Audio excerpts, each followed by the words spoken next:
సంక్రాంతి పండుగ వస్తుందంటేనే పిల్లలకైనా పెద్దవాళ్ళకైనా ఫస్ట్ గుర్తొచ్చేది పిండి వంటలేనండి. ఇంకా మనకు నచ్చిన పిండి వంటలు ప్రిపేర్ చేసుకొని హ్యాపీగా అమ్మమ్మ వాళ్ళ ఇంటికాడ ఎంజాయ్ చేయడమే. పిండి వంటల్లో అది కూడా ఫస్ట్ ప్రిపేర్ చేసేది అరిసెలేనండి. అరిసెలు అనేది ఒక ట్రెడిషనల్ రెసిపీ అనమాట.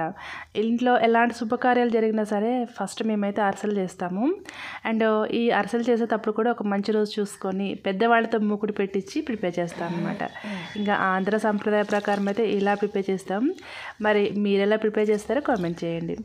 ఈ అరిసెలు ప్రిపేర్ చేయడం ఎంత ఈజీయో వీటిని ప్రిపేర్ చేసేటప్పుడు ఏ చిన్న మిస్టేక్ జరిగినా కానీ అస్సలు రావు, మొత్తం ఫ్లాప్ అవుతుంది.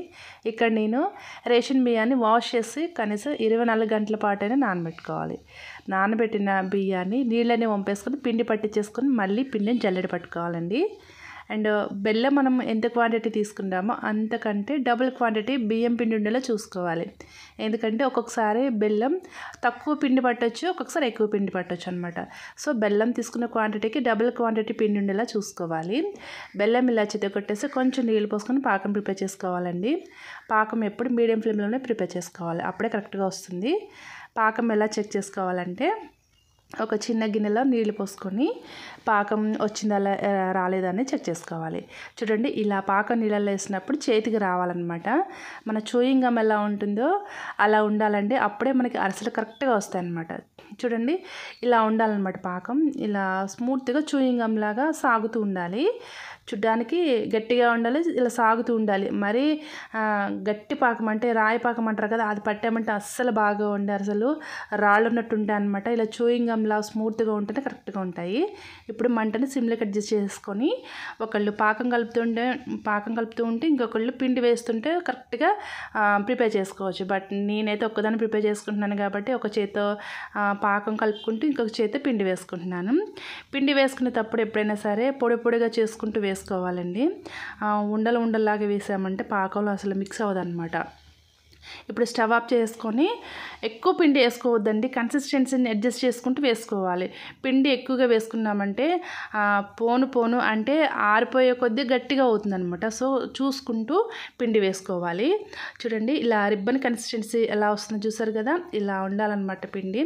అప్పుడే మనకి కరెక్ట్గా వస్తాయి అన్నమాట. చల్లారే కొద్దీ గట్టి పడకుండా ఉంటుందండి. ఇక్కడ పైనుంచి ఒక 2-3 స్పూన్లు నెయ్యి వేసుకున్నాను, ఎందుకంటే చలివిడి అనేది తొందరగా ఆరిపోకుండా ఉంటుంది అనమాట. ఇలా ఉండాలండి కన్సిస్టెన్సీ. ఇప్పుడు దీన్ని చల్లారకుండా మూత పెట్టేసి మనకు కావాల్సిన సైజులో అరిసెల్లా ప్రిపేర్ చేసుకుంటే కరెక్ట్గా ఉంటుంది. ఇలా ఉండాలన్నమాట కన్సిస్టెన్సీ. చూడండి, ఇప్పుడే గట్టిగా ఉందనుకోండి, చల్లారే కొద్దికి ఇంకాస్త గట్టిగా అయిపోతుంది అనమాట. ఇప్పుడు దీన్ని మూత పెట్టేసి కవర్ చేసుకోవాలి, ఆరిపోకుండా ఉంటుంది.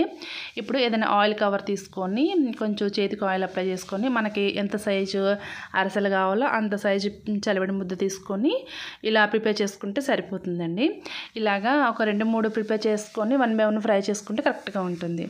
ఈ అరిసెలు ప్రిపేర్ చేసేటప్పుడు చిన్నప్పుడు మా అమ్మమ్మ వాళ్ళ ఇంటికాడ అయితే 2-3 ఉండి చేసేవాళ్ళు. ఒకళ్ళు పిండి జల్లెడ పడుతుంటే ఇద్దరేమో బియ్యాన్ని చక్కగా పిండిలాగా దంచేవాళ్ళు అనమాట. పెద్ద ప్రాసెస్ అండి అరిసెలు ప్రిపేర్ చేయడం అంటే అప్పట్లో. ఇప్పుడైతే ఏముంది, హ్యాపీగా అన్నీ రెడీమేడ్ అయిపోతున్నాయి, అంత పని కూడా ఉండట్లేదు ఏదైనా ప్రిపేర్ చేయాలంటే. ఇలాగా ఫ్రై చేసుకుంటే సరిపోతుందండి. ఈ అరిసెలు ఫ్రై చేసేటప్పుడు మంట మట్టుకు తక్కువలోనే ఉండాలండి. ఎక్కువ పెట్టామంటే మాడిపోతుంది, లోపల చలిమిడి అలానే ఉండిపోతుంది. చూడండి, ఆయిల్లో వేసిన వెంటనే ఎంత చక్కగా పొంగుతుందో. చలివిడి కరెక్ట్గా ప్రిపేర్ చేసుకుంటే ఈజీ అనమాట. అరిసెలు ఎక్కువ రోజులు నిల్వ ఉంటాయి, ఆయిల్ అసలు పీల్చవు, చక్కగా స్మూత్గా చాలా బాగుంటాయి. ఎన్ని కేజీల అరిసెలైనా హ్యాపీగా ప్రిపేర్ చేసుకోవచ్చు. నేను ఒక్కదాన్నే ఈ అరిసెలు ప్రిపేర్ చేశానండి, ఎవరి హెల్ప్ లేకుండా. నాకైతే పెద్ద హార్డ్ ఏం అనిపించలేదు, ఈజీగా హ్యాపీగా ప్రిపేర్ చేసుకున్నాను. చూడండి ఎంత చక్కగా పొంగుతున్నాయో. ఇలా ఆయిల్ నుంచి తీసిన తర్వాత కొంచెం జస్ట్ ప్రెస్ చేస్తే ఏమైనా ఆయిల్ ఎక్స్ట్రా ఉంటే రిమూవ్ అయిపోతుంది. మరీ ఎక్కువగా ప్రెస్ చేసామనుకోండి గట్టిగా రాళ్ళలాగా అయిపోతాయి అన్నమాట. సో లైట్గా ప్రెస్ చేస్తే ఎక్స్ట్రా ఆయిల్ ఏమన్నా ఉంటే రిమూవ్ అయిపోతుంది. చాలా సింపుల్ అండి. ఎక్కువ క్వాంటిటీ చేసేటప్పుడు మట్టుకు ఒక 2-3 ఉంటే కరెక్ట్గా ప్రిపేర్ చేసుకోవచ్చు. డౌట్ లేకుండా, హడావిడి లేకుండా ఎవరు చేసే పని వాళ్ళు చేసుకుంటే ఎన్ని కేజీల అరిసెలైనా హ్యాపీగా ప్రిపేర్ చేసుకోవచ్చు. ఇక్కడ నాకైతే అరిసెలు భలే టేస్టీగా వచ్చాయండి. పైన లైట్గా క్రిస్పీగా, లోపల స్మూత్గా చాలా బాగున్నాయి. మీరు ఒకవేళ ప్రిపేర్ చేయాలనుకుంటే కనీసం ఒక ఇద్దరైనా ఉండండి మూకుడు దగ్గర. ఎందుకంటే ఒకళ్ళు ఫ్రై చేయొచ్చు, ఒకళ్ళేమో చలిమిడిని అరిసెల్లో ప్రిపేర్ చేయొచ్చు. అలా అయితే ఈజీగా ఉంటుందండి. సో మరి ఈ వీడియో మీకు నచ్చితే ఖచ్చితంగా లైక్ చేయండి, అలాగే షేర్ చేయండి.